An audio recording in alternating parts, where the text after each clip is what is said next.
El trabajo está formado por Rafael Aranda Rodríguez, Juan José García Rodríguez, Luis Felipe Ruiz Guillén y Salvador Domínguez Parra. Vamos a explicar una breve introducción sobre las placas tectónicas, los tipos de bordes, consecuencias de la actividad tectónica y los fenómenos de interplacas. Tipos de placas tectónicas.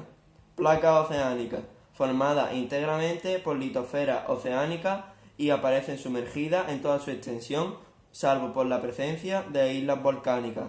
Son placas de densidad mayor, un ejemplo es la placa de Nazca o la del Caribe. Placas continentales, formadas exclusivamente por litosfera continental, son las que representan los continentes. Son placas de menor densidad, un ejemplo es la placa arábica. Placas mixtas, placas formadas por litosfera oceánica y continental. La mayoría de las placas son de este tipo. Ahora vamos a hablar sobre los diferentes tipos de bordes según su movimiento. Divergente, convergente y transformante.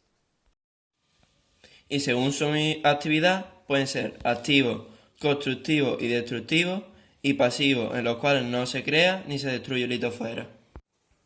Bordes divergentes son los límites activos y constructivos donde se genera litosfera como consecuencia del movimiento divergente o de separación de las placas litosféricas.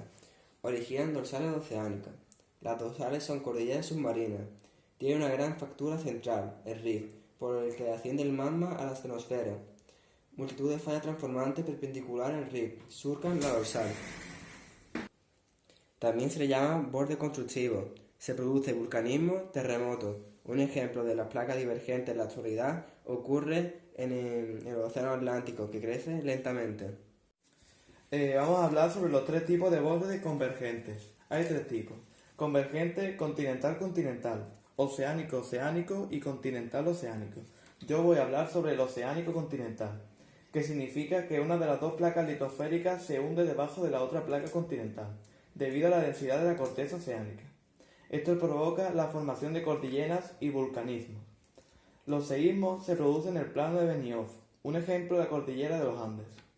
Convergente oceánico-oceánico. La litosfera oceánica más densa se hunde bajo la placa oceánica menos densa. Se forma una fosa oceánica. Hay una gran intensidad sísmica y volcánica. Ejemplo, el arco de Isla de Japón. Y por último, el convergente continental-continental, que significa que las dos placas continentales chocan, y como ninguna presenta una densidad menor, ninguna placa se subduce. Esto provoca cadenas montañosas altamente irregulares. Un ejemplo es el Himalaya. Los bordes transformantes son aquellos que son pasivos, donde ni se crea ni se destruye litosfera, en los cuales dos placas se deslizan paralelamente en sentido contrario, provocando grandes e intensas fricciones. No hay actividad volcánica, pero sí hay gran actividad sísmica. Se encuentra en los océanos asociada a las dorsales o en los continentes como la falla de San Andrés. Las principales consecuencias del movimiento de las placas son el vulcanismo y los seísmos. Los seísmos son vibraciones del terreno provocadas por una liberación brusca de energía procedente de los bordes de las placas sísmicas. Y el vulcanismo se produce cuando el material fundido existente en el interior de la Tierra, llamado lava, sube a la superficie a través de los orificios o grietas. Consecuencias de los movimientos entre placas. Primero, formas de relieve que forman montañas, escudos, macizos, valles e islas, como por ejemplo las montañas rocosas, el Himalaya, los Pirineos y el Rift Valley.